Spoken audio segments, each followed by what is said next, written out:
Hello দর্শক, সবাইকে সালাম এবং শুভেচ্ছা জানিয়ে শুরু করছি আজকের টাইম এক্সক্লুসিভ। আশা করি সবাই ভালো আছেন এবং যে বিষয়গুলি আজকে আলোচনা করবো তা জানাচ্ছি আপনাদের।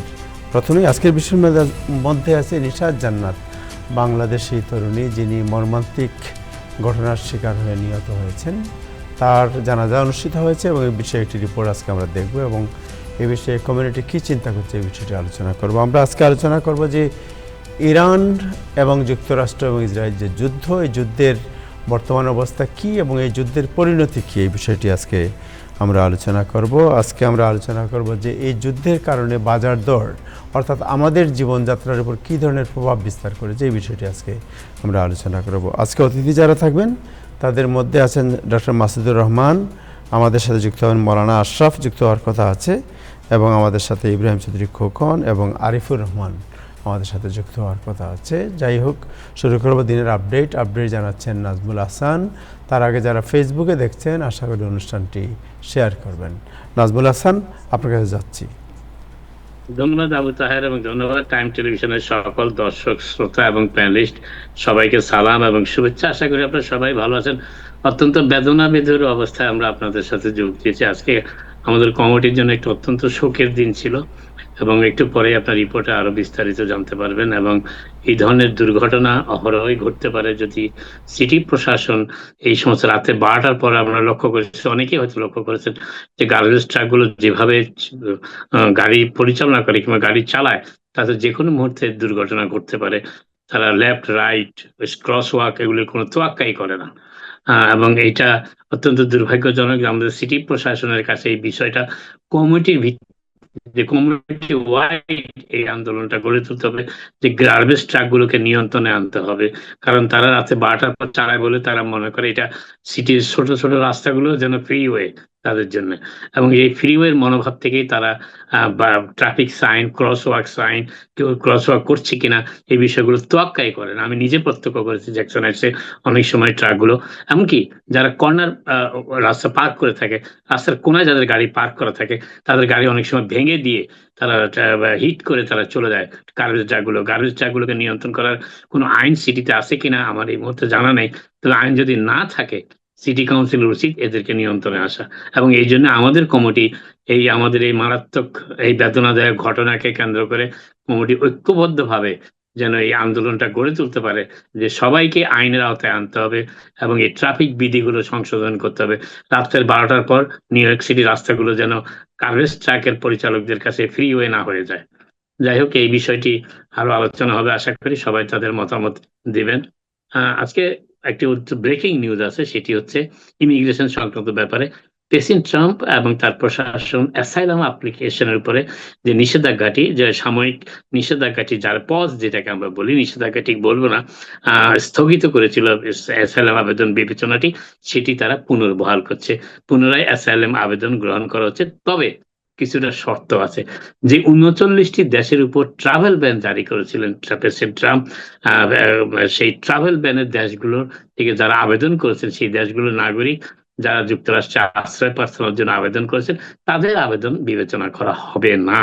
এর বাইরে যারা রয়েছেন, বাংলাদেশ রয়েছে তার মধ্যে, বাংলাদেশ কখনো ট্রাভেল ব্যানে পড়েনি।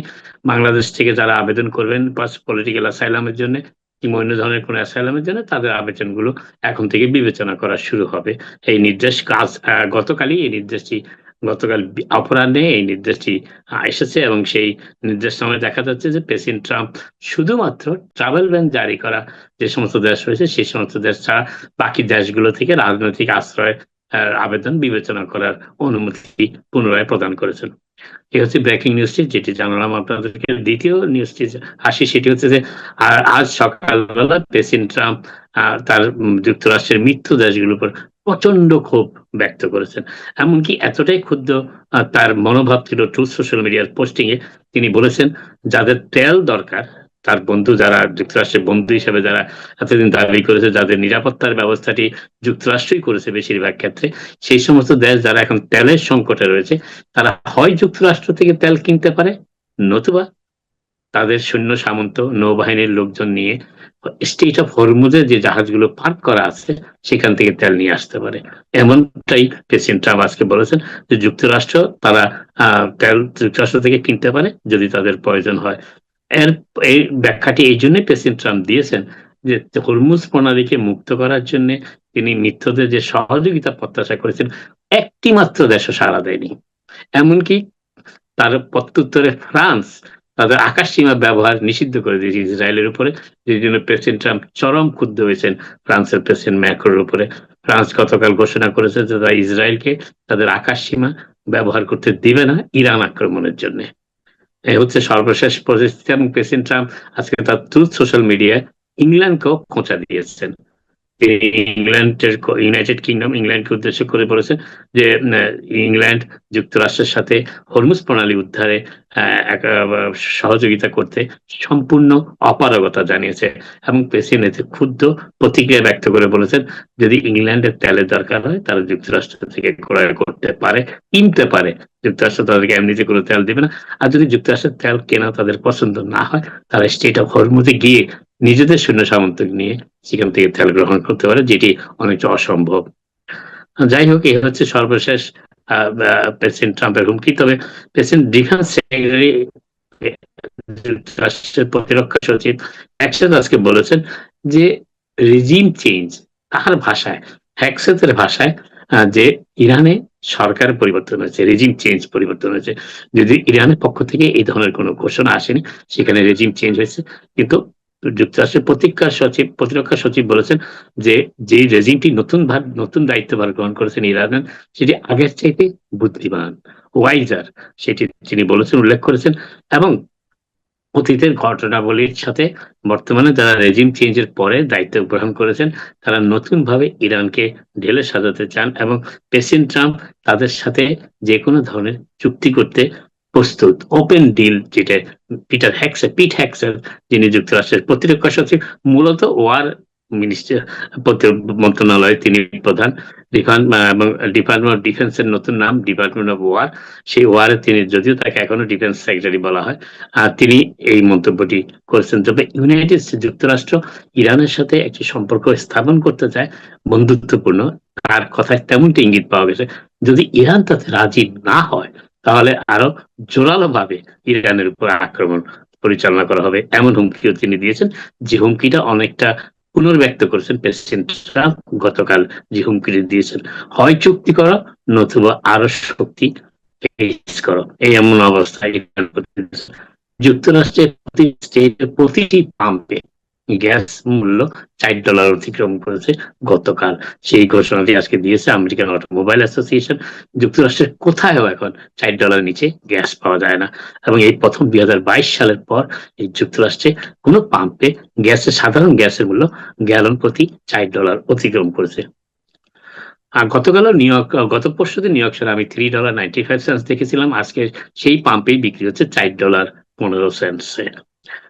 আরেকটি বিষয় যেটি বলার চেষ্টা করছি সেটি হচ্ছে যে আজকে আরেকটি সুখবর এসেছে ইমিগ্রেশন সংক্রান্ত। ইমিগ্রেশন ঠিক না, প্রেসিডেন্ট ট্রাম্পের উপরে আরো একজন ফেডারেল বিচারক আজকে একটি রায় দিয়েছেন। প্রেসিডেন্ট ট্রাম্প যে হোয়াইট হাউসকে পরিবর্তন এবং হোয়াইট হাউসের যে সীমানার ভেতরে যে একটি অডিটোরিয়াম হল করার চেষ্টা করছে $400 মিলিয়ন ব্যয়, সেটির কার্যক্রম স্থগিত করার নির্দেশ দিয়েছেন এমন একজন বিচারক, যাকে সাবেক প্রেসিডেন্ট বুশ মনোনয়ন দিয়েছিলেন, ফেডারেল বিচারক। সেই ফেডারেল বিচারক আজকে রায় দিয়েছেন যে কংগ্রেসের অনুমোদন ছাড়া হোয়াইট হাউসের কোন রকম পরিবর্তন করা সম্ভব নয়। বাহ্যিক পরিবর্তন, আভ্যন্তরীণ ডেকোরেশন করা যেতে পারে, কিন্তু বাহ্যিক কোনো পরিবর্তন হোয়াইট হাউসের করা সম্ভব নয় কংগ্রেসের পূর্ণাঙ্গ অনুমোদন ছাড়া। এবং সেই কারণেই ফেডারেল বিচারক, তার নাম হচ্ছে রিচার্ড লিওন, সেই রিচার্ড লিওন আজকে রায় প্রকাশ করেছেন যে কোনোভাবেই প্রেসিডেন্ট ট্রাম্প কংগ্রেসের অনুমোদন ছাড়া তার কর্মকাণ্ড হোয়াইট হাউস পরিবর্তন করে অডিটোরিয়াম স্থাপনের যে পরিকল্পনা করেছেন সেটি আর চলতে দেওয়া যায় না। অনতি বিলম্বে সেখানকার সকল কার্যক্রম স্থগিত করার নির্দেশ দিয়েছেন সেই বিচারক। তবে প্রেসিডেন্ট ট্রাম্প এবং তার প্রশাসন এই ব্যাপারে আপিল করবে। বিচারক তার রায় অবশ্য বলেছেন যে কোনো আইন নেই, কোন প্রেসিডেন্টকে এমন কোনো ক্ষমতা দেওয়া হয়নি যে হোয়াইট হাউসের যে অবস্থান রয়েছে বাহ্যিক দিক থেকে সেটি পরিবর্তন করার জন্য, এবং কার্যত প্রেসিডেন্ট ট্রাম্প আইন বিরোধী কাজ করছেন। কংগ্রেসের অনুমোদন ছাড়া এই ধরনের কাজ তার পক্ষে করা সম্ভব নয়। সেই জন্য বিচারক সেটি নির্দেশ দিয়েছেন স্থগিত করার জন্য কার্যক্রম, সকল কার্যক্রম, কনস্ট্রাকশন সংক্রান্ত সকল কার্যক্রম। প্রায় $400 মিলিয়ন ব্যয় করা হচ্ছে এই নতুন অডিটোরিয়াম নির্মাণের জন্য। প্রেসিডেন্ট ট্রাম্পের পুত্র এরিক ট্রাম্প আজকে জানিয়েছেন যে প্রেসিডেন্ট ট্রাম্প তার দায়িত্ব পালন শেষে তার যে লাইব্রেরিটি প্রতিষ্ঠা হবে মায়ামিতে, সেটির একটি আংশিক এটি একটি সম্পূর্ণ গ্লাস টাওয়ার নির্মিত হবে মায়ামিতে, এবং যেখানে প্রথম তলায় থাকবে একটি বিমান। ট্রাম্পকে উপহার দিয়েছিলেন কাতারের সরকার, কাতারের রাজারা, এবং সেই বিমানটি এয়ারফোর্স ওয়ান হিসেবে ব্যবহার করার জন্য এখন প্রস্তুত করা হচ্ছে। যখনই প্রেসিডেন্ট ট্রাম্প তার দায়িত্বভার শেষ করবেন, তার মেয়াদ শেষ করবেন, তখন সেটি আবার ফিরিয়ে আনা হবে হোয়াইট হাউস থেকে, প্রেসিডেন্টের বিমান বহরের পুল থেকে। সেটি প্রেসিডেন্ট ট্রাম্পের যে লাইব্রেরি স্থাপন করা হচ্ছে মায়ামিতে, সেটির প্রথম তলায় এটি স্থাপন করা হবে প্রেসিডেন্সিয়াল এয়ারক্রাফট হিসাবে। এ হচ্ছে সম্পূর্ণ গ্লাস নির্মিত একটি ভবন, এবং বেশ উঁচু সুউচ্চ টাওয়ার নির্মাণ করা হচ্ছে মায়ামিতে। আরেকটি বিষয় যেটি বলার চেষ্টা করছে সেটি হচ্ছে যে আরেকজন বিচারক আজকে রায় দিয়েছেন যে একজন বিচারকের নির্দেশে শেষ পর্যন্ত একজন ডাকাত ডেফার্ড অ্যাকশন ফর চাইল্ডহুড অ্যারাইভেলের আওতায় যুক্তরাষ্ট্রে অস্থায়ী বৈধতা প্রাপ্ত একজনকে ডিপোর্ট করা হয়েছিল, এবং সেই যা বিচারকের নির্দেশে সেই ডিপোর্ট করা ব্যক্তিকে, মহিলাটিকে আজকে যুক্তরাষ্ট্রে ফিরিয়ে আনা হয়েছে। অতএব যুক্তরাষ্ট্রে এখনো বিচারকদের রায় কার্যকর করতে বাধ্য হচ্ছে ট্রাম্প প্রশাসন, বিশেষ করে ইমিগ্রেশন সংক্রান্ত ব্যাপারে এই ফিরিয়ে আনার মাধ্যমে সেটি প্রমাণিত হলো।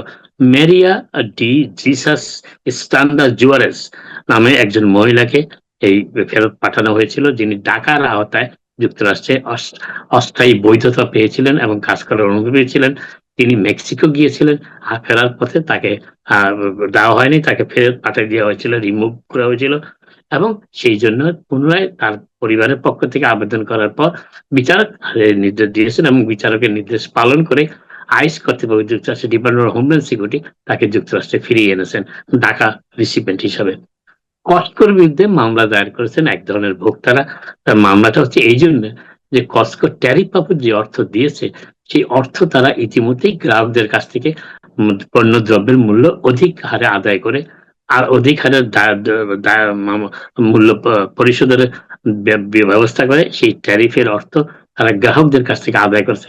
এখন আবার কস্টকো ফেডারেল সরকার কাছ থেকে তারা ট্যারিফ বাবদ যে অর্থ নিয়েছে সেই অর্থ পুনরায় দাবি করেছে। অর্থাৎ যে অর্থ তারা ভোক্তাদের কাছে, কনজিউমারদের কাছ থেকে ইতিমধ্যেই পণ্য বিক্রি করে আদায় করে ফেলেছে, সেই অর্থ আবার পুনরায় তারা ফেডারেল সরকারের কাছ থেকে চাচ্ছে।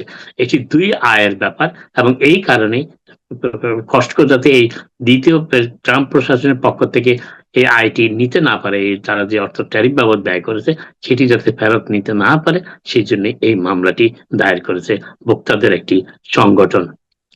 অর্থাৎ তারা বলেছে যে কস্টকো দুই ভাবে লাভবান হওয়ার চেষ্টা করছে। কনজিউমারদের কাছ থেকে তারা আদায় করেছে ট্যারিফের অর্থ, এবং সরকারের কাছ থেকে যে অর্থটা আদায় করার জন্য তারা উদ্যোগ গ্রহণ করেছে, সেই উদ্যোগে তারা লাভবান হচ্ছে অতিরিক্ত। নিউ ইয়র্ক স্টেটের গভর্নর নির্বাচন এবছরের নভেম্বর মাসে, এবং গভর্নর ক্যাথি হোকুল যে ডেমোক্রেট দলের প্রার্থী হতে যাচ্ছেন সেটা অনেকটাই নিশ্চিত, কিন্তু তার রিপাবলিকান প্রার্থী হতে যাচ্ছেন যিনি প্রেসিডেন্ট ট্রাম্পের সমর্থন পুষ্ট নাসাও কাউন্টির চিফ এক্সিকিউটিভ ব্ল্যাক ম্যান। কিন্তু আজকে ক্যাম্পেইন ফাইন্যান্স বোর্ড জানিয়েছে যে তাকে ম্যাচিং ফান্ড দেওয়া হবে না। রিপাবলিকান প্রার্থী যিনি নাসাও কাউন্টির এখন chief executive black man, president ট্রাম্পের সমর্থিত, তাকে ম্যাচিং ফান্ড দেওয়া যায় না বিভিন্ন কারণে, এবং ম্যাচিং ফান্ড পাওয়ার যোগ্যতা তিনি অর্জন করেননি।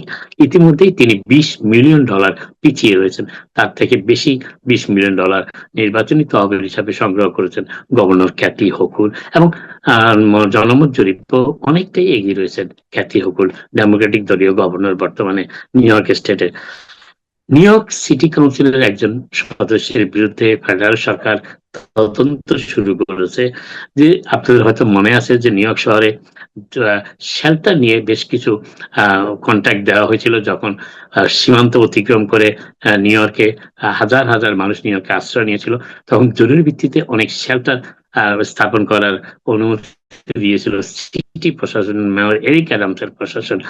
সেই প্রশাসনের সাথে অন্যায়ভাবে ঘুষ প্রদানের মাধ্যমে একটি প্রতিষ্ঠানকে প্রায় $200 মিলিয়ন কন্ট্রাক্ট শেল্টার প্রদানের, যারা আগে হোম কেয়ার সেবা পরিচালনা করত, সেই প্রতিষ্ঠানকে একটি শেল্টার স্থাপনের $200 মিলিয়ন প্রকল্প হাতে তুলে দিয়ে উৎকোচের মাধ্যমে জালিয়াতি এবং উৎকোচের মাধ্যমে এই কাজটি করেছেন বলে তদন্ত করা হচ্ছে। নিউ ইয়র্ক সিটি কাউন্সিলের একজন সদস্য ফারহান, নিউ ইয়র্ক সিটি কাউন্সিলের মেম্বার ফারহান লুইস, তার ছোট বোনের বিরুদ্ধে তদন্ত করা হচ্ছে। তার ছোট বোন হচ্ছে ডেবি লুইস, যিনি গভর্নর হকুলের অফিসে কাজ করতেন সহকারী হিসেবে। ইতিমধ্যেই তাকে দায়িত্ব থেকে অব্যাহতি দেওয়া হয়েছে সাময়িকভাবে। এবং আরেকজন যিনি এই মামলায় এখন তদন্তের মুখে পড়েছেন, তিনি হচ্ছেন ইডু হেরমিলেন। তিনি এবং তিনি হচ্ছেন নিউ ইয়র্ক স্টেট অ্যাসেম্বলির সদস্য রড্রিনিয়াস রডিসি হারমালিনের স্বামী। তিনি হচ্ছেন নিউ ইয়র্ক স্টেট অ্যাসেম্বলির সদস্য জামাতা আর হ্যামিলেন, এবং এবং তাকে তদন্তের আওতায় আনা হয়েছে, যদিও তাদের বিরুদ্ধে এখনো আনুষ্ঠানিকভাবে কোনো অভিযোগ দায়ের করা হয়নি, তবে তাদের বিরুদ্ধে তদন্ত অব্যাহত রেখেছে। এবং তারা ল্যারি প্রশাসনের সাথে সম্পৃক্ত ছিল। এমনকি হারমেলিন, তিনি 2025 সালে মেয়র নির্বাচনে প্রার্থী অ্যান্ড্রু কুমার উপদেষ্টা হিসেবে দায়িত্ব পালন করেছিলেন।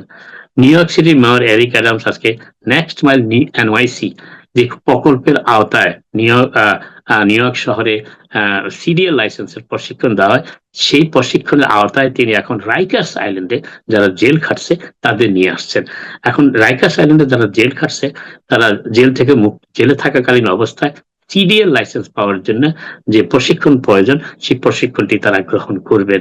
যখন তাদের শাস্তির মেয়াদ শেষ হবে, তখন তারা সিডিএল লাইসেন্স পাবেন এবং মাসে তারা বছরে $1,25,000 পর্যন্ত, $1,24,800 পর্যন্ত বেতন পাবে।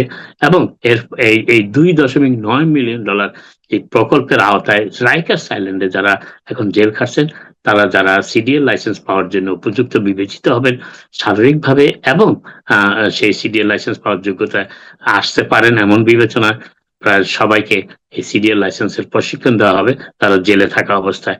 জেএফকে এয়ারপোর্ট ডেভেলপমেন্ট কমিটি আজকে নতুন একটি বৃত্তির ঘোষণা দিয়েছে। যারা এভিয়েশনের উপরে মাস্টার্স ডিগ্রি গ্রহণ করতে চান এবং তারা একটি নির্দিষ্ট এলাকায় বসবাস করেন জেএফকে এয়ারপোর্টের বাইরে, তারা শতভাগ টিউশন এবং অন্যান্য ব্যয় পাবেন তাদের এই মাস্টার্স কোর্স শেষ করার জন্য। এবং এই মাস্টার্স কোর্সটি একটি জিওগ্রাফিক এলাকার মধ্যে হতে হবে এবং সেই এলাকাটি হতে হবে জেএফকে রিডেভেলপমেন্ট প্রোগ্রামের আওতায় যে কাজটি স্থানীয় এলাকার সেটি হবে। এবং সেই স্কলারশিপটি দেওয়া হবে শুধু নাসাউ কাউন্টি এবং কিছুটা জিপ কোড যেগুলি জ্যাকসন জেএফকে এয়ারপোর্টের আশেপাশে। এবং এই আওতায় প্রফেশনাল রিকোয়ারমেন্ট হতে হবে তাদেরকে গ্রাজুয়েশন করার সময় 3.3 জিপিএ 3 পেতে হবে তাদেরকে, এবং একটি ব্যাচেলার্স ডিগ্রি, একটি অ্যাক্রিডিটেড প্রতিষ্ঠান থেকে একটি ব্যাচেলার্স ডিগ্রি থাকতে হবে এবং লেটার অফ রিকমেন্ডেশন থাকতে হবে, এবং তারা এভিয়েশন সেক্টরে মাস্টার্স ডিগ্রি গ্রহণ করতে হবে। তাহলে তাদের মাস্টার্স ডিগ্রিটি সম্পূর্ণ বিনামূল্যে স্কলারশিপের মাধ্যমে তারা অর্জন করতে পারবেন। আপাতত এখানে শেষ করি, আবার আপনাদের সাথে কথা হবে। আপনারা সবাই ভালো থাকুন। Thank you, Nazmul Hasan. All the premium news you give us today. আমাদের আসলে মনে হয় যে কমিউনিটির জন্য অত্যন্ত উপকারী প্রত্যেকটি নিউজ, এবং প্রত্যেকটা নিউজ তারা ফলো করতে পারবেন। দর্শক, আপনারা জানেন যে আমরা এই প্রোগ্রামে কোনো বিজ্ঞাপন পর্যন্ত চালাই না, just because it's a public, absolutely public service. এবং আমরা দীর্ঘদিন থেকে টাইম টেলিভিশন এই সার্ভিসটা আজকে প্রায় 6 বছর হয়ে যাচ্ছে, এবং 6 বছর পূর্তি হওয়ার কথা ছিল। নাজমুল হাসান হয়ে যাচ্ছে না, 6 বছরের বেশি, 6 বছরের বেশি হয়ে গেছে, রাইট? 6 বছর হওয়ার কথা ছিল যেদিন নাজমুল হাসান অসুস্থ হলেন। ওই দিন আমরা মনে করেছিলাম যে বিশেষভাবে অনুষ্ঠানটা নিয়ে আলোচনা করবো, বাট এটা আলোচনা হবে একদিন, আমরা আলোচনা করবো একদিন, দেখি আমরা কিভাবে এটা করা যায়। বাট আমি বলতে চাই, একটা জিনিস আমি বলতে চাই, আমি নিউজ আপডেটের ব্যাপারে যে জিনিসটা ফলো করি সেটা হচ্ছে যে কমিটির মানুষকে আমাদের সমকালীন বিষয়ে, প্রাত্যহিক বিষয়ে এবং তাদের যে যে আকাঙ্ক্ষাগুলো সেগুলোর পাওয়ার বিষয়ে আমি চেষ্টা করি সেটা আপডেট করার জন্য। জেএফকে এয়ারপোর্টের যে স্কলারশিপটা দিচ্ছে এভিয়েশন সেক্টর, এটা খুবই বুমিং একটা সেক্টর এবং এটা বিনামূল্যে মাস্টার্স ডিগ্রি অর্জন করতে পারবেন জেএফকে এয়ারপোর্টের আশেপাশে যারা থাকে এবং যাদের ইতিমধ্যে একটি ব্যাচেলার্স ডিগ্রি আছে। রাইট। সো যে জিনিসটা আমি বলতে চাচ্ছি যে আমাদের কমিউনিটির যারা আমাদের দর্শক আছেন, প্রথমেই যে আপনারা যারা, আমি দেখতে পাচ্ছি মোর দেন 500 পিপুল ফেসবুকেই আছেন এখন। সো ব্যাপারটা হচ্ছে যে যারা দেখছেন, আমি তাদের সকলের প্রতি কৃতজ্ঞতা জানাচ্ছি টাইম টেলিভিশন এবং আমাদের যারা এই প্যানেলে আছেন সবার পক্ষ থেকে। এবং আমি আশা করি আপনারা প্রোগ্রামটি সবাই যদি জাস্ট একটু ক্লিক করেন, শেয়ার করেন, তাহলে সবার উপকার হবে, কমিউনিটির অন্য শত মানুষের উপকার হবে। এবং নাজমুল হাসান যে বিষয়টি করে থাকেন, বিকজ ওনার যে এক্সপিরিয়েন্স এবং আমরা যে কমিউনিটি জার্নালিজম করে থাকি, আমাদের এক্সপিরিয়েন্সের কারণে আমরা বুঝতে পারি যে কোন বিষয়টি আমাদের আলোচনা করা উচিত, যে বিষয়ে আলোচনা করলে আমাদের কমিউনিটি বেনিফিট হবে। এটা সবার পক্ষে সম্ভব হবে না, বিকজ যারা এই কমিউনিটিতে দীর্ঘদিন কাজ করেন নাই তাদের পক্ষে এটা বোঝা সম্ভব হবে না যে how they can choose the subject. যারা দীর্ঘদিন থেকে কমিউনিটি জার্নালিজম করেন, community journalism and mainstream journalism it's absolutely different. Community জার্নালিজমের যে স্বাদ, কমিউনিটি জার্নালিজমের যে সাবজেক্ট, ইটস অ্যাবসলিউটলি ডিফারেন্ট। এবং এটা একমাত্র তারাই বুঝতে পারেন যারা কমিউনিটিতে দীর্ঘদিন থেকে কমিউনিটি জার্নালিজম করে থাকেন। সো আপনার এইটাই টাইম টেলিভিশন এবং এই টাইম টেলিভিশনের প্যানেলে যারা থাকেন তাদের বৈশিষ্ট্য এটা। আমরা আশা করি আপনাদের সমর্থন, আপনাদের সহযোগিতা এবং আপনাদের অংশগ্রহণ অব্যাহত থাকবে। আবার আপনাদের সবার প্রতি আমি কৃতজ্ঞতা জানাচ্ছি দীর্ঘ এই যুগ ধরে আমাদের সাথে থাকার জন্য, আমাদেরকে সাপোর্ট করার জন্য। যাই হোক, নাজমুল হাসান আপনাকে আবার ধন্যবাদ। আচ্ছা নাজমুল হাসান, আপনি যেটা বললেন যে এই রাজনৈতিক আশ্রয় নিয়ে যেটা বললেন, আরেকটা জিনিস যেটা বললেন আপনি যে এই যে জেলে যেটা করা হবে, যে সার্টিফিকেট যেটা কথা, এটা কিসের সার্টিফিকেট? এটা CDL licence, commercial driving licence. Commercial driving licence, তারা কি জেল থেকে বের হলে তারা এটা আপনার? না, এই প্রজেক্টটা জোহরান মামদানি $2.9 বিলিয়ন একটা প্রজেক্ট, প্রায় 300 মানুষকে এটাতে প্রশিক্ষণ দিতে পারবে যারা এখন রাইকার্স আইল্যান্ডে আছে, তাদের জন্য আলাদাভাবে এটা করা হচ্ছে। তারা জেলে থেকেই কি ড্রাইভিং লাইসেন্স পেয়ে যাবে? জেলে থেকে ড্রাইভিং শিখবে, জেলে থেকেই তারা সমস্ত কিছু প্রস্তুত করবে। যেদিন তারা জেল থেকে বের হবে তার পরের সপ্তাহে অথবা পরের মাসের মধ্যে তারা লাইসেন্সের পরীক্ষাটা দিয়ে লাইসেন্স অর্জন করবে এবং $1,24,800 ইনিশিয়াল বেতন তাদের। ওকে, সো এটার জন্য কোনো ব্যাকগ্রাউন্ড চেক করা হবে না? এখন তো আপনি জানেন যে না, কোনো ব্যাকগ্রাউন্ড আপাতত চেক করার কথা বলা হয়নি, কারণ বলা হচ্ছে যারা জেল থেকে মুক্ত হবেন তাদের ব্যাকগ্রাউন্ড ক্লিন। আরেকটা বিষয় জানতে চাই, যেটা আপনি বললেন পলিটিক্যাল অ্যাসাইলাম, আমাদের ট্রাম্প সাহেবের তো আপনি জানেন মহান প্রেসিডেন্ট ট্রাম্প, যেটা মহান কোট আনকোট, যে ওনার তো আপনি জানেন যে সকালে এক ধরনের সিদ্ধান্ত, দুপুরে এক ধরনের, বিকালে এক ধরনের, এবং এই সিদ্ধান্তের মধ্যেও আবার আমাদের লোক আছে যারা এই বাহবা হাততালি বগল বাজান তার সাথে। সো উনি কি বলতে যাচ্ছেন পলিটিক্যাল অ্যাসাইলাম নিয়ে? পলিটিক্যাল অ্যাসাইলাম উনি বলেছেন যে উনি আবার বিবেচনা করা শুরু করবেন, এতদিন তো স্থগিত ছিল এবং বিবেচনা শুরু, তবে 39টি দেশ, যে দেশগুলো ট্রাভেল ব্যানের আওতায় স্টেট ডিপার্টমেন্টের, সেই 39টি দেশের আবেদনকারীদের আবেদন এখন বিবেচনা করা হবে না। দ্যাট মিন্স বাংলাদেশ, তার মানেটা দাঁড়াচ্ছে মুদ্রা কথায় বাংলাদেশের আবেদনকারী যারা পলিটিক্যাল অ্যাসাইলামের আবেদন করেছিলেন, যাদের বিবেচনা স্থগিত ছিল, সেটি আবার পুনরায় চালু হচ্ছে। Right, so it's a good news for Bangladeshi political asylees. জনাব ইব্রাহিম সিদ্দিক খোকন, আপনার কেমন লাগছে? আমার তো ভালো। গ্রেট প্রেসিডেন্ট দেশের এই নিরাপত্তা, আইন শৃঙ্খলা, অভিবাসন নীতি, এইসবকে শৃঙ্খলা আনার জন্য সাময়িক পোস্ট দিয়েছেন এবং আমেরিকার যে একটি মহান দেশ, এই মহান প্রেসিডেন্টের নিয়ন্ত্রণে এই দেশটা আরো মহান হয়ে উঠবে এমন প্রত্যাশা এখন আবার এগুলো যাচাই বাছাই শুরু হয়েছে। এখানে উস্কানি দেওয়ার তো কিছু নাই, এখানে সব plain and simple and flat. আপনার যে সমস্ত এই যে দুর্নীতিবাজরা, যে সমস্ত ধান্দাবাজরা আছে, এখানে করাপ্ট লোকজন আসিয়া, যেখানে অপরাধীরা আসিয়া এখানে অ্যাসাইলাম চায়, আপনি বাংলাদেশ থেকে যে সমস্ত লোক আসতো শেখ হাসিনার সাথে, উনার অনুকম্পায় আশা করে যে শেখ হাসিনার জুলুমে আমি দেশে থাকতে পারতেছি না। আপনি মিশা কথা প্রথমে কইলেন, এগুলো কি অপরাধ না? আপনি দেশে চুরি করে আইলেন, গরু চুরি করে এখানে আসছেন, দেশে মামলা হয়েছে আপনার নামে, আপনি জুতা পিটা খাইছেন, আপনি এখানে এসে করলেন যে আমি দেশে নিগ্রহের শিকার। কিসের নিগ্রহ? আপনার উপর রাজনৈতিক নিগ্রহ শিকার হচ্ছেন। আপনি ওখানে গরু চুরি করে পিঠা খাইছেন, অথবা মানে আপনি ওখানে বাটপারি করছেন, ব্যাংকের টাকা চুরি করছেন। তো এটার জন্য আপনাকে রাজনৈতিক আশ্রয় এখানে দিতে হবে? তো এইসব যাচাই বাছাই নতুন করে হবে, এবং এই সমস্ত করার জন্য আসুন আমরা এই মহান প্রেসিডেন্টকে ধন্যবাদ দিই, যেটা আগের হয় নাই। মানে সাবেক প্রেসিডেন্ট মানে জো বাইডেনের সময় এটা একদম উস্কে উঠেছিল, বর্ডার খুলে দিয়েছিলেন। আপনারা তো পারলে মানে স্যান্ডউইচ না, খিচুড়ি নিয়ে সীমান্তে যাবেন, এই ধরনের উদ্যোগ নিয়েছিলেন। জি, তো থ্যাংক ইউ সো মাচ। আর বেশি জি কথা বলার দরকার নেই, লেটস টক অ্যাবাউট ডিফারেন্ট। যাই হোক, আরিফ, আপনি তো শুনছেন যে মিনেসোটাতে, একটু আগে যেটা আমরা আলোচনা করছি, মিনেসোটাতে আইস যাদেরকে অ্যারেস্ট করেছে বা যাদেরকে ডিপোর্ট করার নিয়েছে, উদ্যোগ নিয়েছে, এর মধ্যে 4/3 ভাগই দেখা গেছে এদের কোনো ক্রিমিনাল রেকর্ডই নাই, তাদেরকে অ্যারেস্ট করা হয়েছে। সো এইরকম একটি খবর বেরিয়েছে আজকে, এবং আপনার কাছে এই খবরটি আছে, একটু জানি কি বলা হয়েছে সেখানে। ধন্যবাদ আবু তাহের। আর বেসিক্যালি যে সংবাদটি সামনে এসেছে, আপনি জানেন যে মিনেসোটায় যে উত্তাল পরিস্থিতি তৈরি হয়েছিল এবং রেনি গুডস প্যাটিস, অনেক মানুষ, 2জন মানুষ মারা যাওয়া সহ বহু মানুষ গ্রেপ্তার, আহত হওয়া, এটা একটা পুরো যুক্তরাষ্ট্র সহ পুরো বিশ্বে কিন্তু একটা অন্যরকম আলোড়ন সৃষ্টি করেছে। তো মূল যে বিষয়টা আমি বলতে চাই যে এই ঘটনাটা হঠাৎ করে সম্প্রতি একটি ফেডারেল মামলার মাধ্যমে একটা নতুন চিত্র আসলে সামনে এসেছে।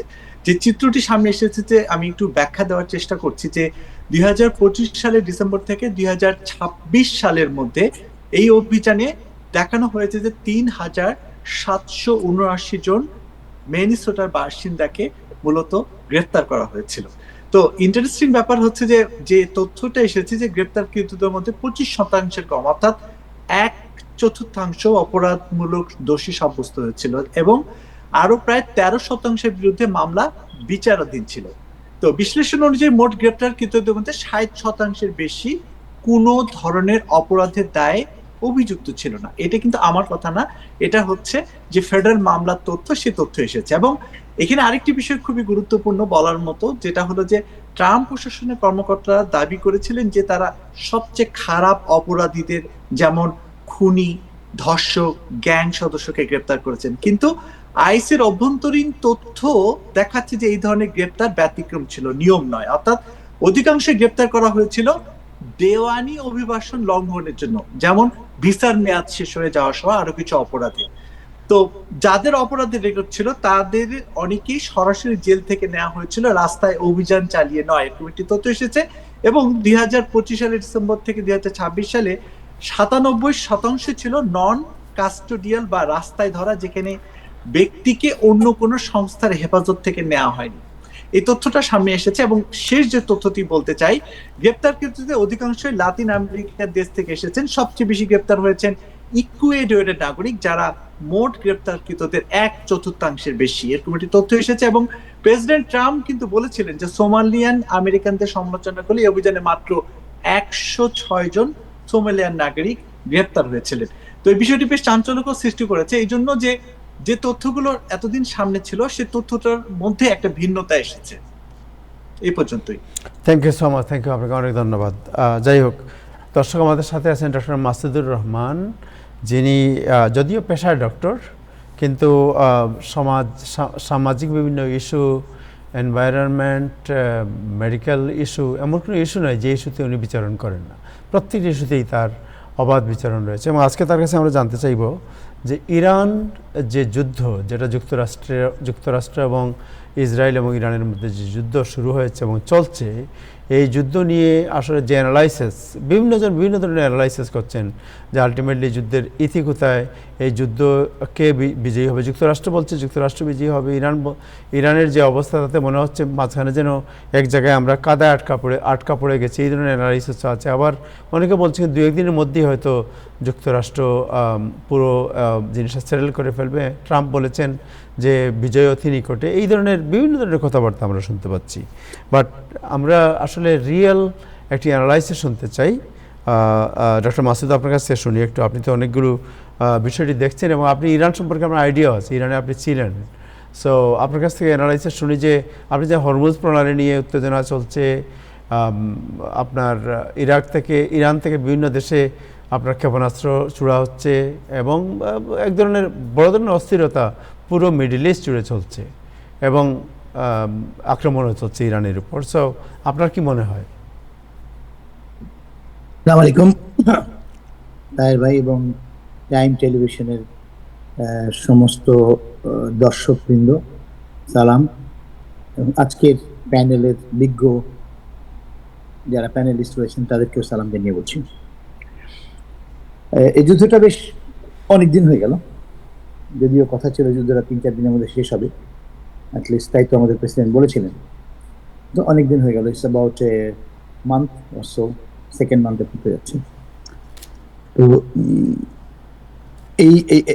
এর মধ্যে অনেকেই, আপনারা বেশিরভাগ জিনিসই জানেন। আমরা যে জিনিসগুলো আজকে আমি আলোচনা করতে চাচ্ছি সেটা হলো যে এই যুদ্ধটার কারণটা কি, এই যুদ্ধটার গোল কি, এই যুদ্ধটা শেষ হবে কিভাবে, সম্ভাব্য কোন কোন ভাবে শেষ হতে পারে, আর জয় পরাজয়ের ব্যাপারে মানুষ বায়াস থাকে বা আগের সেই মোগল আমলের মতন জয় পরাজয় হয় না।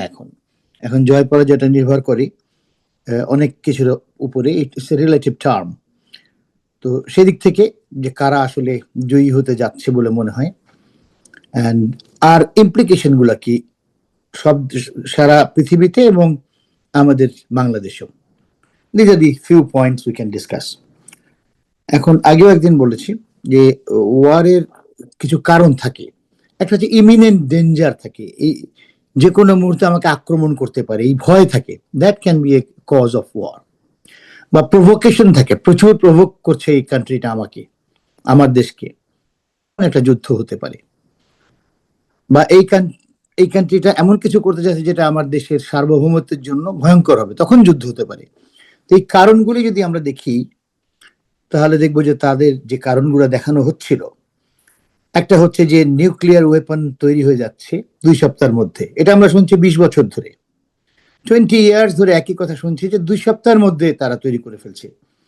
ওইটা আবার আনছে, which was false, told by Tulsi Gabbard, যেটা এটা ঠিক ছিল না।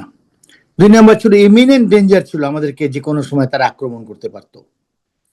ইরান, আপনারা চিন্তা করে দেখেন, আমেরিকা প্রতিরক্ষা হিসেবে দুদিকে 2টা ওশান আছে, আটলান্টিক একদিকে, প্যাসিফিক একদিকে। এটা পার হয়ে আসতে হবে, এটা পার হয়ে এসে তারপরে আক্রমণ করতে হবে। It's very very difficult. লম্বা ভেরি হাই রেঞ্জের মিসাইল ছাড়া, যেটা ইরানের কাছে নেই, এটা করা সম্ভব নয়। ইমিনেন্ট আমাদের যেই সেলফ ডিফেন্সের ব্যাপার ছিল, এই কথাটাও মিথ্যা হওয়ার কারণে Joe Kent has already resigned, ওদের যে secretary of the national security, he resigned, এবং সে বলেছে যে আমরা একটা অন্যায় যুদ্ধে যাচ্ছি, I can't support this anymore. তো অ্যানাদার কারণ ছিল এটা। আর মূল কারণটা হচ্ছে ইসরায়েলের, এদের না, আমেরিকার যুদ্ধ না এটা। আজকে আপনি যতগুলি অ্যানালিস্টের কাছে শুনবেন, যারা বিজ্ঞ অ্যানালিস্ট রয়েছেন এদেশের এবং অন্যান্য দেশের, বিভিন্ন দেশের, সবার কাছে একটাই কথা, তারা সবাই একমত, বিভিন্ন জন বিভিন্নভাবে বলেন, কিন্তু সবাই একমত যে it is a war of Israel, তার যুদ্ধটা আমরা করছি। এবং আমেরিকা তো এটা এখন সবাই, তাই মেজরিটি, হাই মেজরিটি লোকরা এটা মানে আর কি।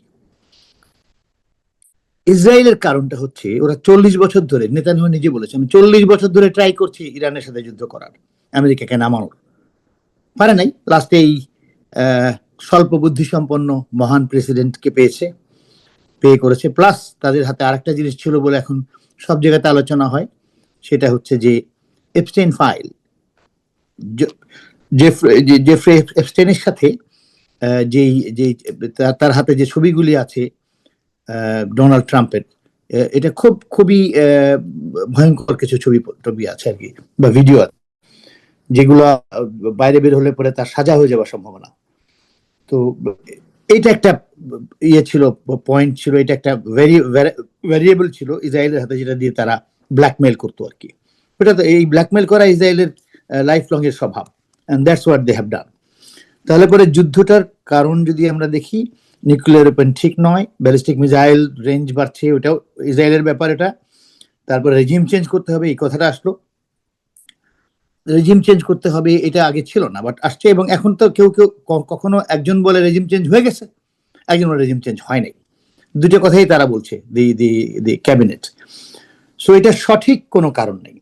2 নম্বরের গোল কি? What is the goal? Again nuclear প্ল্যান্টকে ধ্বংস করতে হবে, নিউক্লিয়ার কোনো ক্যাপাবিলিটি যেন না পায়। বাট সেটা তো আপনি বলেছিলেন প্রেসিডেন্ট সাহেব, আপনি তো বলেছিলেন গত 25 সালের জুন মাসে আপনি শেষ করে দিয়েছেন, অবলিটারেটেড, মানে সম্পূর্ণ শেষ করে ফেলেছেন। তো শেষ করে দিলে আবার তারা 2 সপ্তাহের মধ্যে বানাতে পারবে, এর কি ক্ষমতা পেল কোথায়? So that's also not the goal. যে গোল কি তাও আমরা জানি না, we don't know.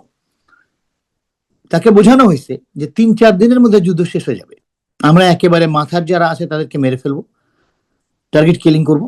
Target killing করলে পরে হোল জাতি হতবিহ্বল হয়ে পড়বে, তারা তাদের লিডারশিপ থাকবে না, তারা এসে সারেন্ডার করবে এবং মাদুরোর মতন অবস্থা হবে। তাকে বোঝানো হয়েছে যে মাদুরোকে ধরে আনা, ইরানকে বশ করা, আপনি বিশ্বে একেবারে অলঙ্কৃত এক প্রেসিডেন্ট হয়ে যাবেন এবং জীবিতদেরকে বাঁচিয়েছেন, ইতিহাস হয়ে যাবেন আপনি। ইতিহাস হয়ে যাওয়া ব্যাপারটা ট্রাম্প খুব লাইক করে, anything glamorous he likes it. তো যা হোক, তাদের কথাবার্তা শুনে সে চলে গেছে যুদ্ধে। এই যুদ্ধের লিগ্যাল কোন ফ্রেমটা যদি আপনারা দেখেন, এক্সিট প্ল্যান কি তাও কেউ জান না। 3 দিনের মধ্যে শেষ করবে, তারপরে 2 সপ্তাহের মধ্যে শেষ করবে, তারপরে 4 সপ্তাহের মধ্যে শেষ করবে, নো এক্সিট প্ল্যান, কেউ জান না। সো এই যুদ্ধের বেশিরভাগ যে স্তম্ভগুলি থাকা দরকার তার একটাও নেই। আর আইনগত বেসিসটা কি? আইনগত বেসিস যদি বলেন তাহলে পরে দেশের, আমেরিকার, আমাদের দেশের যদি কথা বলেন তাহলে আমাদের কংগ্রেস বলা উচিত ছিল, যেটা বলা হয়নি, হুইচ ইজ ইন আমাদের আর্টিকেলের মধ্যেই আছে কংগ্রেসের, that is article 1 section 8 clause 11। তাতে বলা আছে only Congress can declare war, president can't. President will be the chief of staff, chief of the commander in chief হবে, বাট এবং সে লিড করবে, বাট সে ডিক্লেয়ার করবে না। Declare has to be done by the Congress, সেটা করা হয়নি। So it's an illegal war. আর যদি আপনি ইয়েতে দেখেন, ইউনাইটেড নেশনের চার্টারে দেখেন, তাহলে পরে হচ্ছে যে ইউনাইটেড নেশনের চার্টারে যেগুলো বলা আছে, আর্টিকেল নাম্বার 51 চ্যাপ্টার 7, পরিষ্কারভাবে বলা আছে ইউনাইটেড নেশন চার্টারে দ্যাট ইউনাইটেড নেশনস এর কোন সভরেইন মেম্বার স্টেটকে আরেকটা sovereign member state can't attack যতক্ষণ না একটা প্রভোকেশন থাকে অথবা তার জন্য ইমিনেন্ট ডেঞ্জার থাকে, দুইটার একটাও ছিল না। So it's an illegal war. এখন জনসমর্থন কিরকম? 70% অফ দ্য পিপল যুদ্ধ শুরু হওয়ার আগের থেকেই they did not like this war, তারা চায় নাই। আমেরিকানরা, আমার আপনার মতন যারা আমেরিকান, তারা কেউ এই যুদ্ধটা চায় নাই। অতএব এই যুদ্ধে না আছে বেসিস অফ লিগ্যাল বেসিস, না আছে জনসমর্থন। এইভাবে যুদ্ধটাতে চলে গেছে। আমরা আমাদের ট্রুপসকে ডেফিনেটলি সাপোর্ট করব, অবশ্যই সাপোর্ট করব। আমাদের বাচ্চারা, ভাইয়েরা, তারাই ট্রুপসের মধ্যে যারা আছে। So we will always want যে আমেরিকার ইজ্জত মান যেন বজায় থাকে, প্লাস আমাদের যেন ক্ষয়ক্ষতি না হয়। কিন্তু যে ভুলগুলোর জন্য এই ক্ষয়ক্ষতিগুলো হচ্ছে সেগুলো নিয়ে কথা বলা যাবে এবং সেগুলো নিয়ে কথা বলছি। নেচার অফ দ্য ওয়ার, এই ওয়ারের নেচারটা কি? ইউএস পজিশনটা হচ্ছে যে আমি যাচ্ছি, আক্রমণ করব, মেরে ফেলবো, there is their nature। আর ওদের নেচার হচ্ছে ইরান ইজ এ কান্ট্রি, তার বেঁচে থাকা, তার দেশটার সার্বভৌমত্ব রক্ষাটা হচ্ছে তাদের জন্য তাদের দায়। তো তাদের দায়টা অনেক বেশি। প্লাস ইরান প্রায় 2 থেকে 3 হাজার বছর ধরে বহু যুদ্ধ করেছে, লর্ড অফ ওয়ার্স, এবং কেউ তাকে হারাতে পারেনি। স্টার্টিং ফ্রম আলেকজান্ডার, সে এসে প্রথমে হারালে পরে ওখানেই মারা যায় এবং তার সাথে তার বিয়ে চলে যায়। তারপরে ধরেন রোম অ্যারাউন্ড 300 ইয়ার্স যুদ্ধ করেছে এবং রোম লাস্টে হেরেও গেছে তাদের কাছে। পার্সিয়ানদেরকে কেউ হারাতে পারে না। তারপরে সেকেন্ড ওয়ার্ল্ড ওয়ারের পরে রাশিয়া ওয়াজ দেয়ার, জায়গা দখল করেছিল নর্দার্ন ইরানের, 30 ইয়ার্স ওয়ার করছে, চলে গেছে। তারপরে ইরাকে সেম থিং। তো এই যে যুদ্ধের যে ইয়েগুলি হচ্ছে আর কি, আপনি যদি দেখেন যে কথা ছিল যে 3 দিনের মধ্যে শেষ করতে পারে নাই। আজকে গালফের সমস্ত কান্ট্রির যতগুলি বেস ছিল, সমস্ত বেসগুলোতে আঘাত করা হয়েছে। এই বেসগুলো আর ব্যবহারযোগ্য নয়। আর আগে সেই 20 শতাব্দীর যুদ্ধের ব্যাপারটা এখন নেই। এখন আর বড় বড় আপনি যুদ্ধ জাহাজ বানাবেন, এয়ারক্রাফট ক্যারিয়ার, এটা নিয়ে আসবেন এবং সবাই ভয় পেয়ে যাবে, that's no more the case. এই যে $1 বিলিয়ন $1 ট্রিলিয়ন যে ন্যারেটিভ তৈরি করছিল আমেরিকা, যে আমেরিকাকে টাচ করা যাবে না, এক মহাশক্তিধর দেশ, এবং এর সমস্ত কিছু লেটেস্ট এবং সব বড় বড় জিনিসপত্র, ইউ ক্যানট ডু এনিথিং, তাদের এয়ারফোর্স বেস্ট এয়ারফোর্স, তাদের নেভি বেস্ট নেভি, কিছু করা যাবে না। That myth has been broken. এই মিথটা ভেঙে গেছে যে ইরান এতদিন ধরে টিকে আছে। ইরান যদি শুধুমাত্র তার টেরিটোরিয়াল ইন্টিগ্রিটি বজায় রাখতে পারে তাহলে Iran wins, as simple as that. আর আমেরিকার মতন একটা এরকম দেশ যার যার যুদ্ধের সমাপ্তির দিকে যেটা হবে সেটা হচ্ছে যে ইরানের অর্ধেকের বেশি হয়তো ধ্বংস হয়ে যাবে, ইসরায়েল কমপ্লিটলি অলমোস্ট কমপ্লিটলি ধ্বংস হয়ে যাবে, গাজার মতন অবস্থা এখনই হয়ে গেছে, সেটা হবে। আমেরিকা তার ওইখানকার বেসগুলো হারাবে, তাকে চলে আসতে হবে খুব অবহেলিত ভাবে বা অপমান নিয়ে ফিরে আসতে হবে। That's what is the prediction of most of the analysis যারা করেন, যেমন ধরেন কর্নেল ডগলাস ম্যাকগ্রেগর বা কর্নেল লরেন্স জনসন বা ধরেন স্কট রিডার বা ওয়াল্টার থ্রোন, যারা বা প্রফেসর জিয়াং অফ চায়না, যারা এই ইয়েগুলো করে, they have all agreed that this is what is going to happen. যুদ্ধটা তো গেল, যুদ্ধ কি হচ্ছে না হচ্ছে আপনারা রোজ জানতে পাচ্ছেন বিভিন্ন চ্যানেল থেকে, বিভিন্ন ইউটিউব থেকে। ওইটাতে খুব বেশি না গিয়ে শুধু এটা বলতে চাই যে এটা একটা অসম যুদ্ধ, এটা এই অসম যুদ্ধ করা যায় আগামী 40-50 বছর মিলিটারি সায়েন্সে পড়ানো হবে, যে একটা অ্যাসিমেট্রিক্যাল ওয়ার করে জেতা সম্ভব এদের এরকম একটা বড় শক্তির সঙ্গে। So that is going to happen. একটা মিসাইল, একটা ড্রোন ইরান তৈরি করে, আপনারা সবাই জানেন এটা, যে অ্যারাউন্ড $20,000 to $30,000 দিয়ে সেটাকে মারতে গেলে যারা ইন্টারসেপ্ট করবে তাদের একটা দাম হচ্ছে $3 million, অ্যাটলিস্ট দুইটা লাগে। You understand? $4 million is to $40,000. 100 is 1. So Iran will bleed. ওরা ব্লিড করাচ্ছে। ওদের আইডিয়াটা হচ্ছে এটাকে টেনে টেনে লম্বা করা। That America doesn't have that ওই স্টমাকটা নাই। আমেরিকা সবগুলো ব্যাটেল জিততে পারে কিন্তু ওয়ারে হেরে যায়। যেমন ধরেন ভিয়েতনামে অলমোস্ট অল কোথাও আমেরিকাকে হারানো যায়নি ব্যাটেল যেগুলো হয়েছে, বাট আলটিমেটলি ওয়ারে হেরে গেছে। আফগানিস্তানেও তাই, ব্যাটেল গুলো জিতে বাট ওয়ারে হেরে যায়, ওই লং টাইম পর্যন্ত তারা থাকতে পারে না। এখন একটা জিনিস আমি আপনাদেরকে বলতে চাই, এটা মেজর একটা ব্যাপার। সেকেন্ড ফেজে একটা মেজর ব্যাপার, সেকেন্ড ফেজে হরমুজ যে দখল করলো, এটা একটা মেজর, সারা পৃথিবীর নতুন করে লেখা হচ্ছে ওয়ার্ল্ড অর্ডার, যে কিভাবে কি চলবে। মেরিটাইম দুইটা জিনিস ঘটেছে, একটা আমেরিকার পক্ষে, একটা আমেরিকার বিপক্ষে। পক্ষে যেটা, সেটা হচ্ছে যে লয়েডস ছিল গত 300 বছর ধরে maritime insurance writer.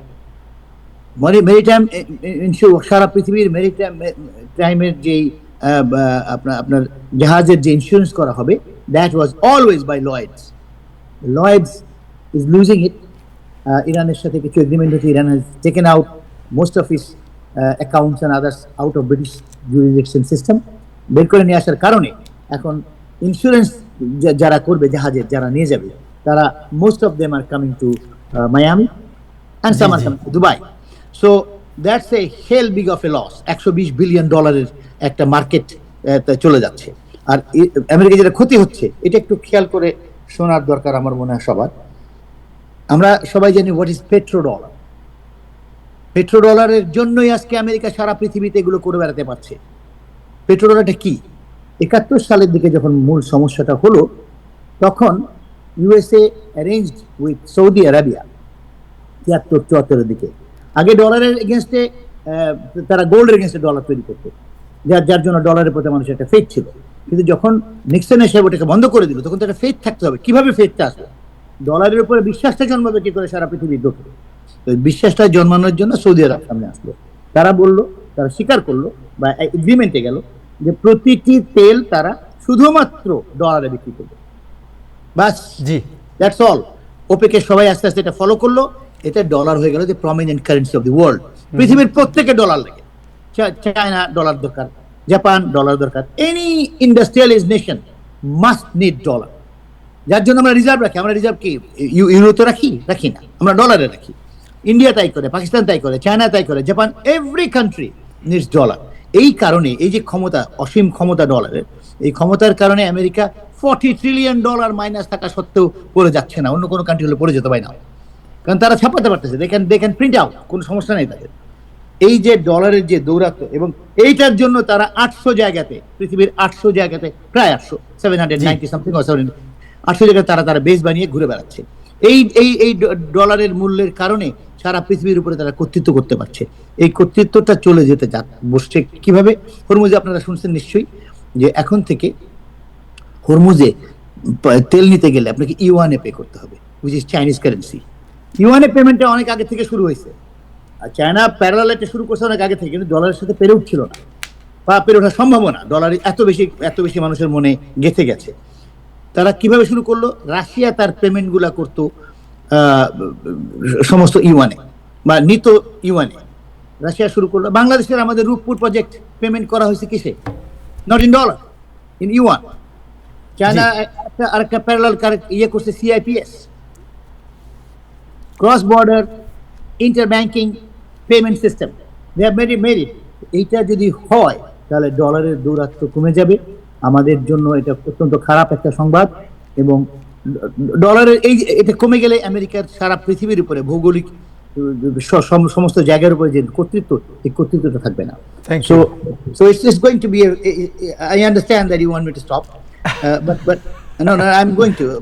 This is the আপনাদের আরো একটা দুইটা খুব ইম্পর্টেন্ট পয়েন্ট আছে, একটা একটু পরে আলোচনা করি দুইটা পয়েন্ট। Okay, sure. একটু পরে আলোচনা করি। Thank you so much, thank you. মনে রাখবেন তাহের ভাই, there are two more things. Two points. Okay, we are going to discuss. Helium, একটা হচ্ছে আপনার fertiliser. G. What is happening to that?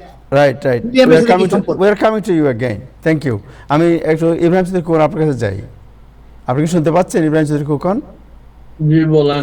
Okay, so এই বিষয়তে আপনার কোনো অ্যানালাইসিস বোধহয় আপনার আর নাই, আপনার তো কারণ না, মাসুদ আমি- সাহেব পুরো বেকার। ডক্টর মাসুদ ভাই চিকিৎসাবিদ, সমরবিদ, ভূগোল বিশেষজ্ঞ, রসায়নবিদ, রাজনীতিবিদ এবং নানান দিকে ব্যাখ্যা করে যেভাবে বলতেছেন, আমি অবাক হয়ে শুনতেছিলাম। আমি সম্ভবত তার কথাই আজকে শুনি। আমার মানে এর কবিতার মধ্যে তিনি বলে যাচ্ছেন, এটা মানে উনি তো চমৎকার আপনি লেখাপড়া জানেন, না উনি থাকলেও। সবচেয়ে বড় বিতার্কিক ছিলেন কিন্তু হ্যাঁ, যখন উনি ইয়েতে ছিলেন, এবং- রাইট এবং এবং এবং এবং চমৎকার বলে যাচ্ছেন। আমার মনে হয় তাকেই আজকে শোনা ভালো।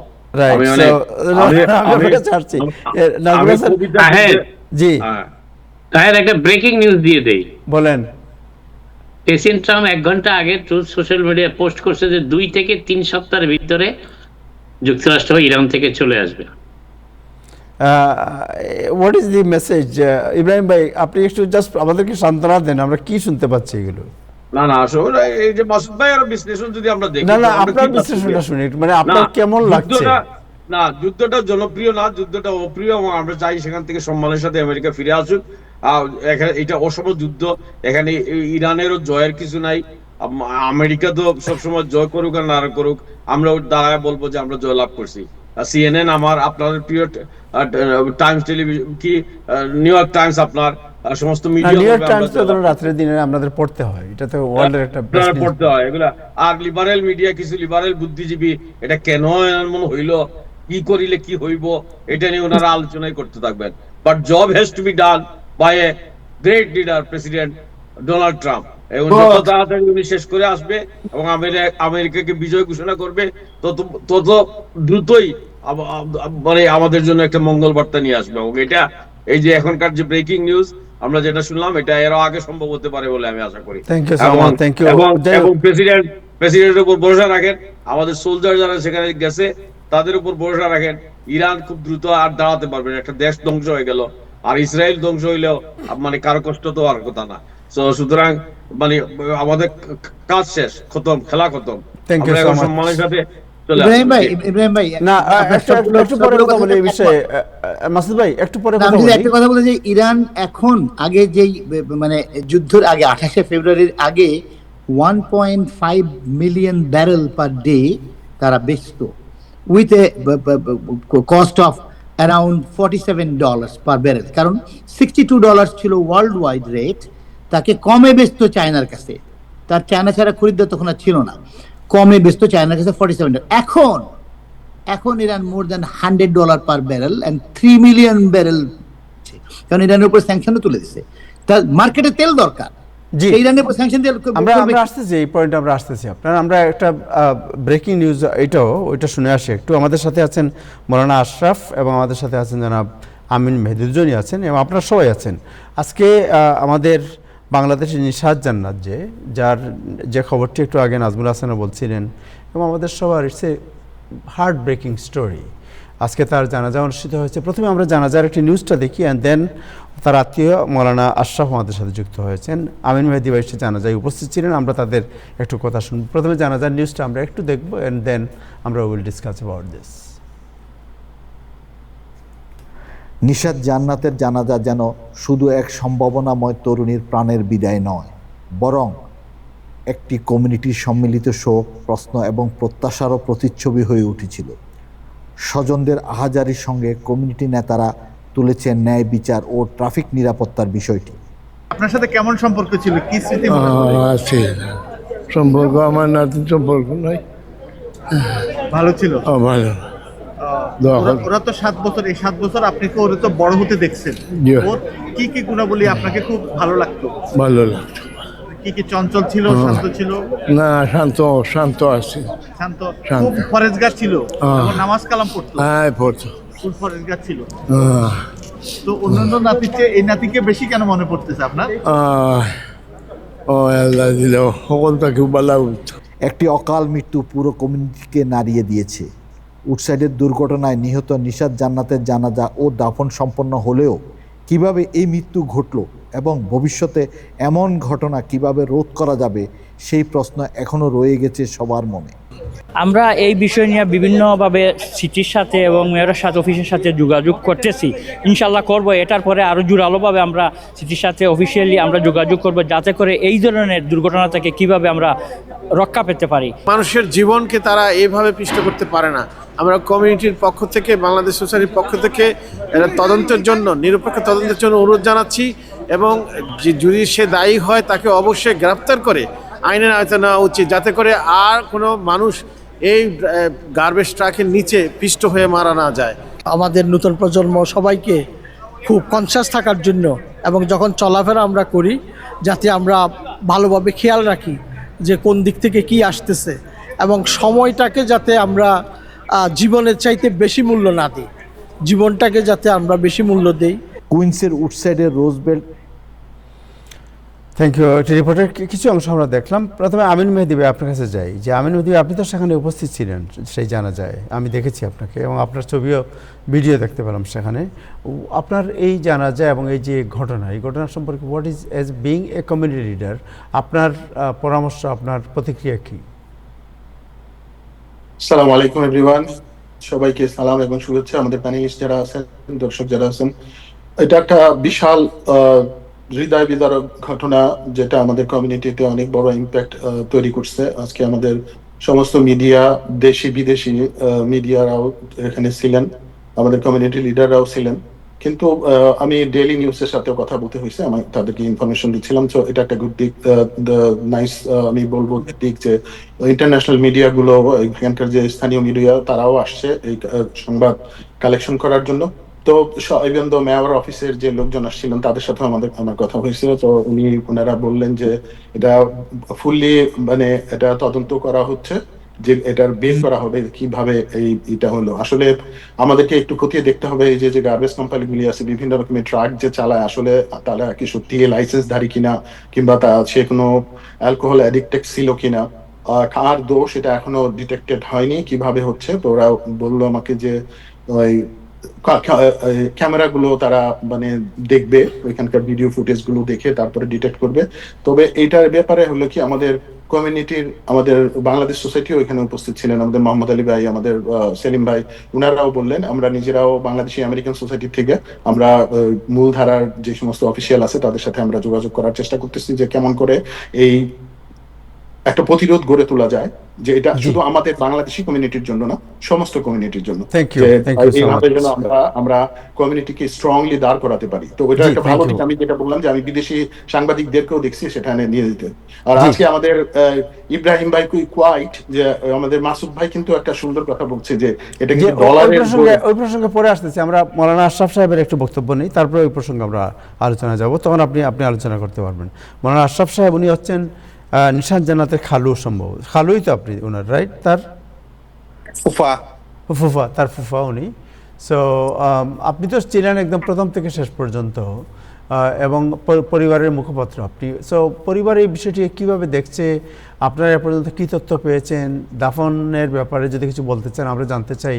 আমাদের কমিউনিটির অনেকেই এই বিষয়ে আগ্রহী আছে জানার। সো আমরা জানতে চাই আপনার কাছে যে what the family is thinking. আসসালামু আলাইকুম রহমতুল্লাহ।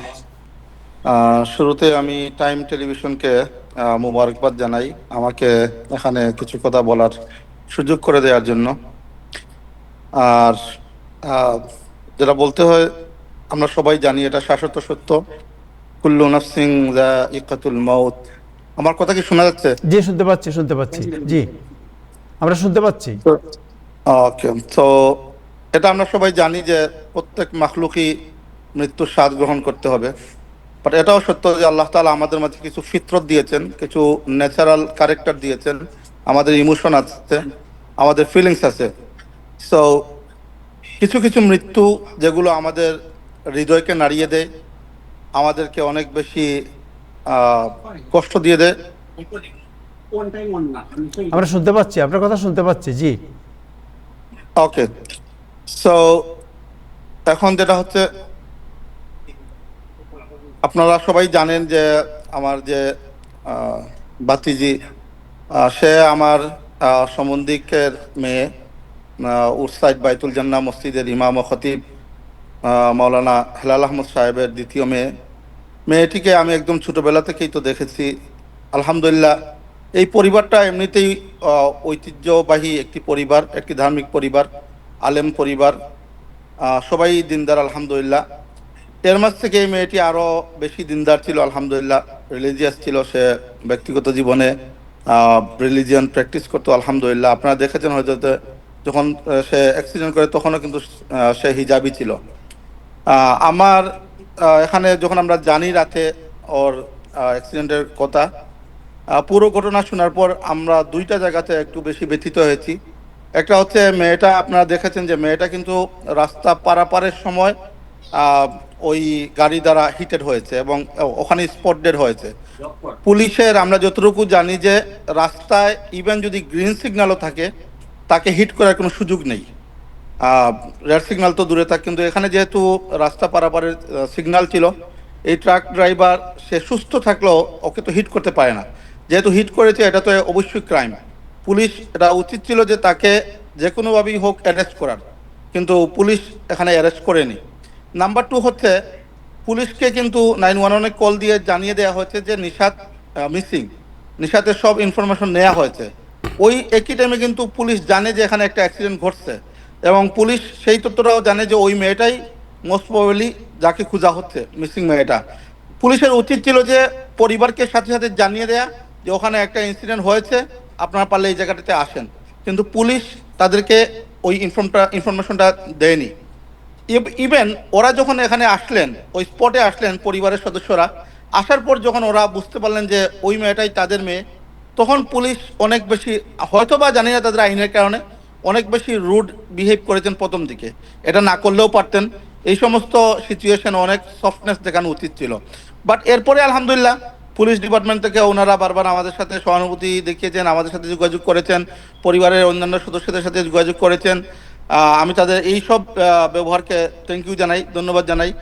মেয়র অফিস থেকেও আমাদের সাথে যোগাযোগ করা হয়েছে এবং আমি ধন্যবাদ দিতে চাই আমাদের কমিউনিটির সবাইকে, বিশেষ করে মিডিয়ার সাথে যারা ইনভলভ। আলহামদুলিল্লাহ সবাই আমাদেরকে অনেক সহানুভূতি দেখিয়েছেন, এই নিউজটিকে বিশ্বময় ছড়িয়ে দিতে সহযোগিতা করেছেন, প্রচারে অনেক বেশি হেল্প করেছেন। আমাদের যে বিভিন্ন সামাজিক অর্গানাইজেশনগুলো, ওনারাও আলহামদুলিল্লাহ অনেক বেশি তৎপর হয়েছেন, ওনারা অনেক বেশি সহযোগিতা করেছেন, আমাদেরকে সমবেদনা জানিয়েছেন। বিশেষ করে বাংলাদেশ সোসাইটির কথা না বললেই না হয়, ওনারা ঘটনা শোনার পরপরই বাসায় এসে উপস্থিত হয়েছেন, ওনারা সব ধরনের সহযোগিতা আমাদেরকে করেছেন। আলহামদুলিল্লাহ এটা তাদের কৃতজ্ঞতা স্বীকার করতে হয়। এবং মেয়র অফিস থেকেও আজকে মেয়রের পক্ষ থেকে মানুষ পাঠানো হয়েছিল, মেয়র নিজেও টেক্সট করেছেন, সহানুভূতি জানিয়েছেন, তাদেরও শুকরিয়া আদায় করছি। পাশাপাশি আমাদের একটা দাবি থাকবে যে আমরা যারাই আপনাদের মতো যারা সমাজ সচেতন, সমাজের অভিভাবকরা আছেন, আমরা সবাই এই আওয়াজটা দেওয়া দরকার যে আমাদের সিটিকে আরও বেশি নিরাপদ করা যায় কিভাবে। আপনারা হয়তো জানেন যে ওই যে স্ট্রিটটা, যে জায়গাতে অ্যাক্সিডেন্টটা হয়েছে ওখানে কোনো লাইট ছিল না, জায়গাটা এমনিতেই মাগরিবের পরে অন্ধকারাচ্ছন্ন থাকতো। তো আর পাশাপাশি যে প্রাইভেট যে সমস্ত কোম্পানিগুলো আছে ওরা এক ধরনের বেপরোয়া ভাব নিয়ে চলে, যাতে এই বিষয়গুলোকে আমরা আরও বেশি আইনের ভিতরে নিয়ে আসতে পারি, আরও বেশি সমাজ সচেতন করতে পারি। আমরা এই জন্য সামাজিকভাবেও এটাকে আরও বেশি আন্দোলনের পর্যায়ে নেওয়া এবং এই দাবিগুলো আরও অ্যাক্টিভলি তোলা। পাশাপাশি আলহামদুলিল্লাহ বাকি যা কাজগুলো অনেক সুন্দর হয়েছে। আলহামদুলিল্লাহ আমাদের কমিউনিটির অনেক মানুষ জানাজায় শরিক হয়েছেন, আপনারা দেখেছেন। এখানে সমাজের সব শ্রেণী পেশার মানুষগুলো এসেছিলেন, আত্মীয় স্বজন তো এসেছিলেনই, পাশাপাশি বিভিন্ন মসজিদের ইমামরা এসেছিলেন, কমিউনিটির নেতৃবৃন্দরা এসেছিলেন, সাধারণ মানুষরা এসেছিলেন, ওই ইনিশাতের যে ক্লাসমেটরা ওনারাও এসেছিলেন। আলহামদুলিল্লাহ আমরা যারাই এখানে অংশগ্রহণ করেছেন অনেকে ফোন দিয়ে যোগাযোগ করেছেন, সমবেদনা জানিয়েছেন, সবার কৃতজ্ঞতা প্রকাশ করছি। সবার প্রতি আমরা আমাদের আন্তরিক মোবারকবাদ জানাচ্ছি। আর আপনাদের সবার কাছে অনুরোধ থাকবে আপনারা সবাই দোয়া করবেন এই বাচ্চাটার জন্য, আল্লাহ তাআলা যেন এই বাচ্চাটাকে জান্নাতবাসী করেন।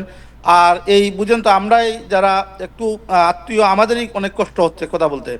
সেখানে ওই পরিবারের বিশেষ করে এই বাচ্চাটার মা বাবা এবং তার যে চাচা ফুফু যারা আছেন আত্মীয় স্বজন, ক্লোজ আত্মীয় স্বজন, ওনাদের অনেক বেশি কষ্ট হচ্ছে। আমরা সবাই দোয়া করা যে আল্লাহ তাআলা যেন তাদেরকে সবরের জমিল এখতিয়ার করার তৌফিক দান করেন, তারা যেন ধৈর্য ধারণ করতে পারেন। এই অনুরোধ সবার কাছেই থাকবে যে আমরা সবাই যেন তাদের জন্য দোয়া করি, এই সুখটাকে যেন ওনারা খুব দ্রুত ভুলতে পারেন এবং যাতে ওনারা ধৈর্য ধারণ করতে পারেন। জাযাকুমুল্লাহ।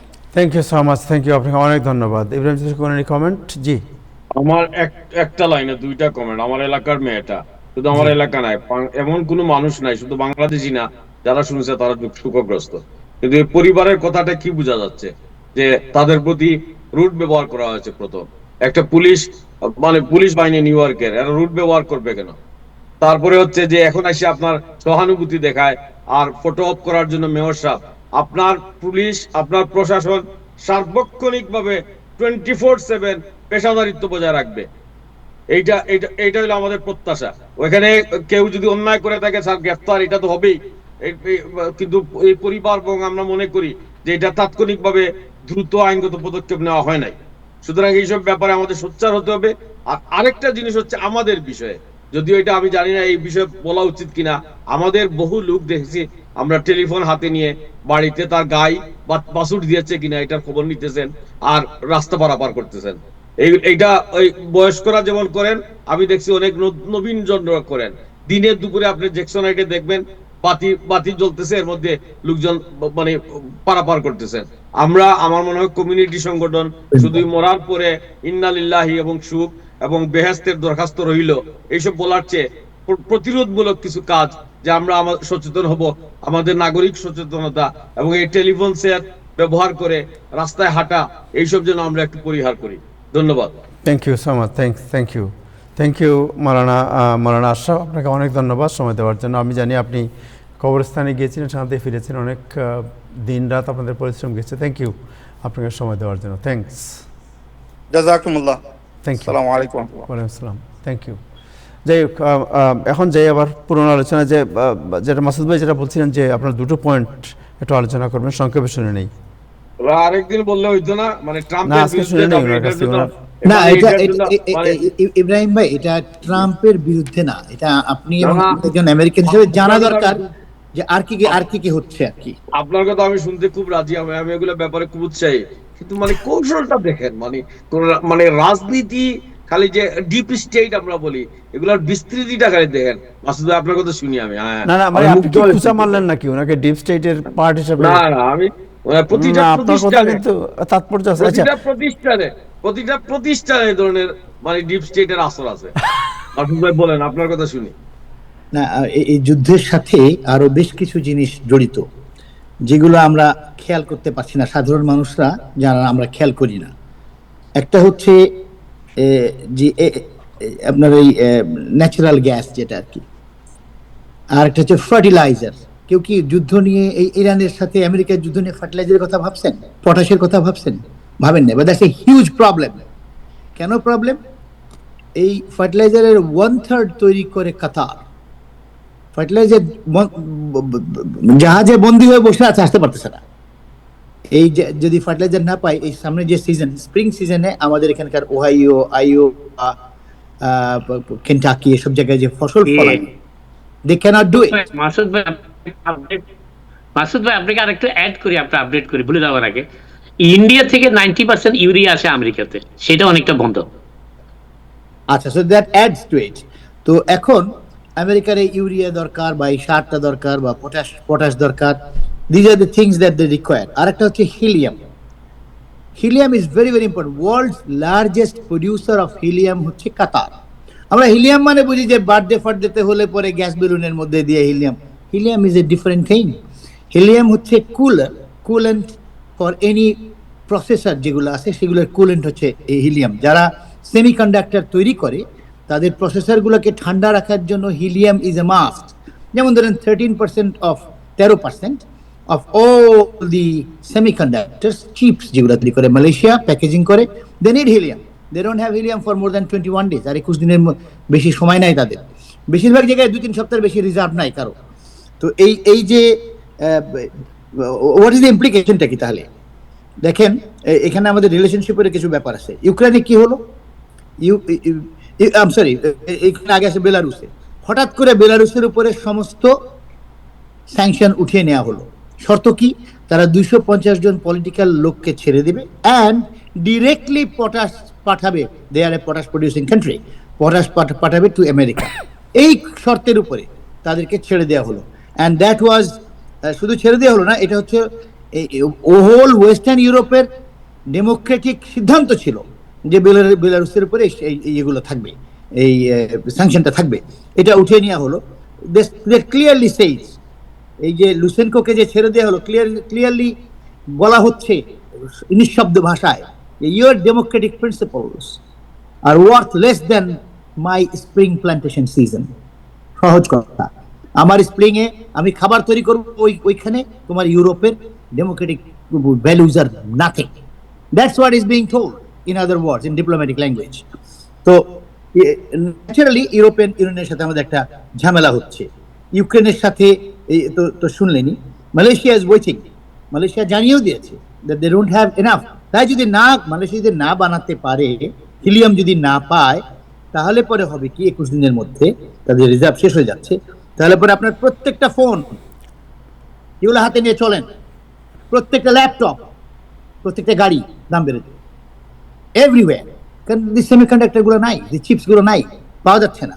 তো এই যুদ্ধের বিরাট বড় ইমপ্লিকেশন আছে, লট অফ প্রেশার আসবে from different parts of the. আরো দেখেন আপনার পলিটিক্যালি অনেক চেঞ্জ হয়ে গেছে। যেমন ধরেন দুইটা দেখেন, আপনারা চোখের সামনে দেখতে পারবেন। একটা হচ্ছে মায়ামিতে ইউক্রেনের সাথে একটা মিটিং হলো না কয়দিন আগে? মিটিংয়ে ছিল কি? হু ওয়াজ দেয়ার? দিদি আরাকামিয়া, তারপরে ছিল ওর নাম কি, ওমর রাতানাভ ওমর, ইউক্রেনের লিডার যারা তারা ছিল। আর ছিল এদিকে কুশনার, আর ছিল আপনার জস গ্র্যান্ডবম, আর ছিল উইচকপ। এখানে কোনো পেন্টাগনের লোক নাই, এখানে কোনো জেনারেল নাই, এখানে তার আত্মীয় স্বজনরা আছে। এবং মানে diplomatically the things are becoming very clumsy হয়ে যাচ্ছে। This is one. আর আপনি কারা এখন এই যুদ্ধ বন্ধের জন্য চেষ্টা করছে? কারা? পাকিস্তান লুপে আছে, যে পাকিস্তান, তারপরে ইজিপ্ট, টার্কি, এদেরকে দিয়ে বলা হচ্ছে। এখানে ইংল্যান্ডকে ডাকা হচ্ছে না, আর এখানে প্যারিস নেই, এখানে জার্মানি নেই। সো পলিটিক্যাল যেই ডাইসেকশন গুলো হচ্ছে, সেগুলো হচ্ছে ইউরোপের সাথে আমেরিকার বহুদিনের বন্ধুত্ব রিলেশনে আরো চির ধরাবে। তো this R the things are happening, যার জন্য একটা মেজর, একটা ম্যাসিভ প্রেশার আসবে। আর একটা জিনিস মনে রাখতে হবে যে ইরান, এটা অ্যানালিস্টদের কথা, ইরানও এমন দূরে নিতে পারবে না যেখানে আমেরিকার আর ফেস সেভিং এর রাস্তা থাকবে না। এখনো ফেস সেভিং এর রাস্তা আছে। এখনো বলতে পারে আমরা তো রেজিম চেঞ্জ করেছি। এখন বলছে যে অলরেডি খেলে আমরা রেজিম চেঞ্জ করে ফেলেছি, তো আমাদের গোল ইজ ডান। মানে উইন ডিক্লেয়ার করে চলে আসা, যেটা একটু আগে ইব্রাহিম ভাই বললেন, that is one of the best plans. আর যদি আরো এগিয়ে যায়, তার মানে যেমন ধরেন তারা যদি সৈন্য নামায়, ইরান হ্যাজ ক্লিয়ারলি টোল্ড যে আমার কোন স্থাপনায় যদি আক্রমণ করা হয়, আমি এন্টায়ার মিডল ইস্টকে ডার্ক করে দেব। মিডল ইস্টকে হারানোর জন্য ইরানের একটা মানুষ পাঠানোর দরকার নাই, নট 1%, একটা লোক পাঠানোর দরকার নাই। কি দরকার?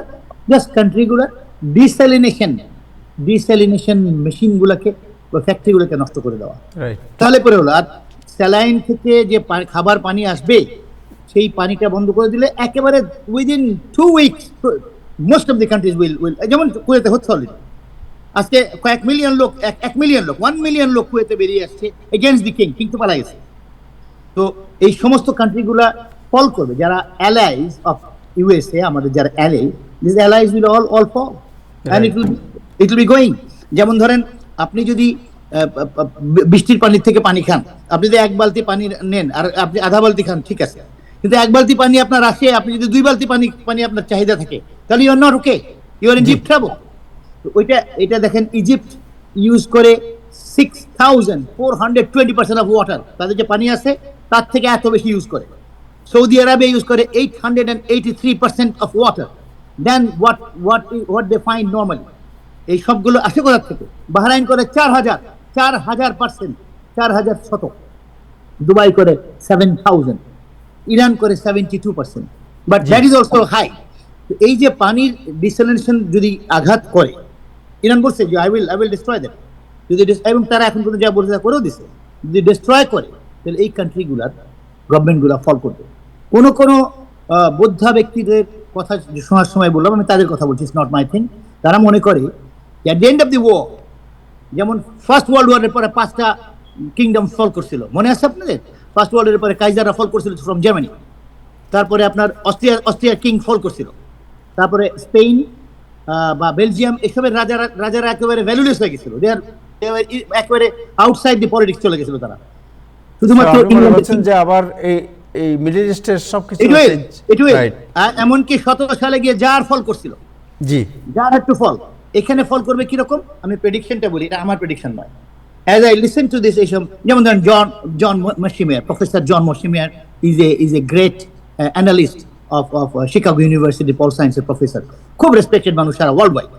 নাও এদের যে অ্যানালাইসিসটা হচ্ছে, তারা বলছে যে Kuwait will go back to Iraq, Bahrain and UAE will be under the control of, ওদের নিজস্ব লোক থাকবে বাট আন্ডার দি কন্ট্রোল, রাজার তো পালা গেছে, বাহরাইন রাজা নাই তো ইট will B under control of Iran.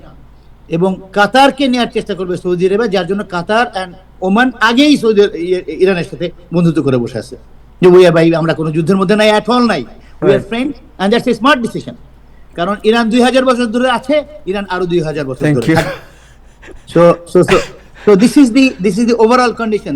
সারা আমি যদি সংক্ষেপে বলি, লাস্ট ওয়ান লাইন, সেটা হচ্ছে যে এই যুদ্ধ নতুন করে পৃথিবীর অর্ডারকে তৈরি করবে।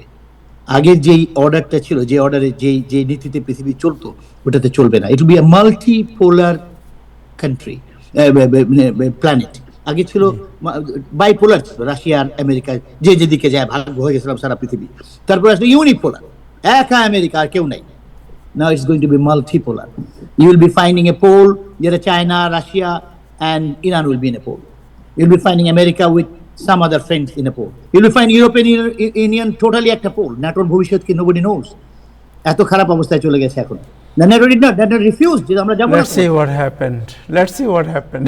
So this war is going to change, এবং আমার কাছে মনে হয় এই ছোট ছোট রাজাদের দেশ, যারা সারা জীবন কোনোদিন কোনো ভালো কাজের তারা পয়সা দেয় নাই, আর সব কাজে তারা পয়সা দেয়। আমেরিকার পয়সা দিচ্ছে আমরা বাঁচাও ভাই, এই আর কোনো কারণ নেই।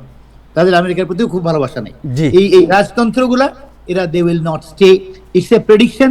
এবং আমি এই প্রেডিকশনকে, আমার কাছে মনে হয়, আমার মধ্যে বায়াস থাকতে পারে, বাট আমার কাছে মনে হয় this are correct predictions. Thank you doctor Masud, আপনাকে। আজকে আপনার জন্য আমরা প্রোগ্রাম অলরেডি 20 মিনিট লম্বা করেছি। জি, another 20 minutes. ইব্রাহিম স্যার উনি যে বললেন যে মিডল ইস্ট পুরো ভেঙে যেতে পারে, শেপ চেঞ্জ হয়ে যেতে পারে, what do you think? And then Nazmul ভাইকে জিজ্ঞেস করব। না, এটা মোটা থেকে মাসুদ ভাই যেটা বলেছেন, এই যুদ্ধের পরে বিশ্ব ব্যবস্থা এটা থাকবে না, এটা নতুন বিশ্ব ব্যবস্থায়, এবং এই নতুন বিশ্ব ব্যবস্থার মহানায়ককে President Donald Trump. We should be proud of him, যাকে প্রেসিডেন্ট করার কারণেই এই যে একটা দ্বীপ বিশ্বতত্ত্ব, যে মাল্টি যেটা ছিল, এটাকে ইউনিতে নিয়ে দেওয়ার এই যে পোলারাইজেশন, এই পোলারাইজেশনটার নায়ককে, এর মহানায়ক হিসেবে ইতিহাসে চিহ্নিত হয়ে থাকবে। মানে আপনি আপনার ওই যে বিন্দুতে আবার ফিরে আসেন সব সময়। তাই আমি একটু অ্যাড করি, জি প্লিজ। যদি ডোনাল্ড ট্রাম্পকে মহানায়ক নোবেল শান্তি পুরস্কার কম্বাইন দেওয়ার বিধান আছে, দুই পক্ষকে দেওয়া, ইয়াজেক রবিন এবং আনোয়ার সাদাতকে দেওয়া হয়েছিল। যদি মহানায়ক বলতে হয় তো ট্রাম্পের পাশে খামেনির নামটা আসা উচিত, কারণ তিনি জীবন দিয়ে প্রমাণ করে গেছেন যে ইরান সহজে মাথা নোয়াবার নয়। Thank you so much, thank you Masud ভাই, আপনাকে অনেক ধন্যবাদ। এন্ড আসলে really we learn lot of thing from your analysis. Thank you again. যদি আমাদের সময়ের একটু থাকে, বাট তারপরেও আমি একটু অ্যাড করি তাহের, যেটা মাসুদ ভাইয়ের কথার সাথে আর একটু অ্যাড করি, জি। সেটা হচ্ছে এই যুদ্ধের একটা তীব্র নেতিবাচক প্রভাব যুক্তরাষ্ট্রের ভোক্তারা, কনজিউমাররা ভোগ করা শুরু করবে end of May, beginning of May অথবা এন্ড অফ এপ্রিল। তার কারণ হচ্ছে যে কৃষি পণ্য ব্যাপারে ইতিমধ্যে সারের সংকট দেখা দিয়েছে। আরেকটা জিনিস হচ্ছে যে মূল্য অসম্ভবভাবে বৃদ্ধি পাবে, কারণ ডিজিটাল মাধ্যমে যে মেশিনগুলো অপারেট করা হয় সেগুলোর পার্সেন্টেজ ওয়াইজ প্রাইস বেড়েছে 30 থেকে 40%। অর্থাৎ এগুলো তো আসবে। যে কলিফ্লাওয়ার আমরা $2.99 কিনি সেটা $6 কিনতে হতে পারে। টমেটোর দাম ইতিমধ্যে $3 ছুঁই করছে, আপনার বাজারে যারা যান দেখেন। অতএব আমাদের যুক্তরাষ্ট্র এই যুদ্ধের চরম একটা পরিণতি ভোগ করতে হবে যুক্তরাষ্ট্রের সাধারণ কনজিউমারদের। Right, thank you. আমরা আশা করি যে পরিস্থিতি স্বাভাবিক হয়ে ফিরবে। থ্যাংক ইউ মাসুদ ভাই again, thank you Nazmul Hasan, and thank you Ibrahim Chowdhury Khokon. দর্শক, আজকে এই পর্যন্তই, আগামীকাল আবার দেখা হবে। সবাই ভালো থাকবেন, খোদা হাফেজ।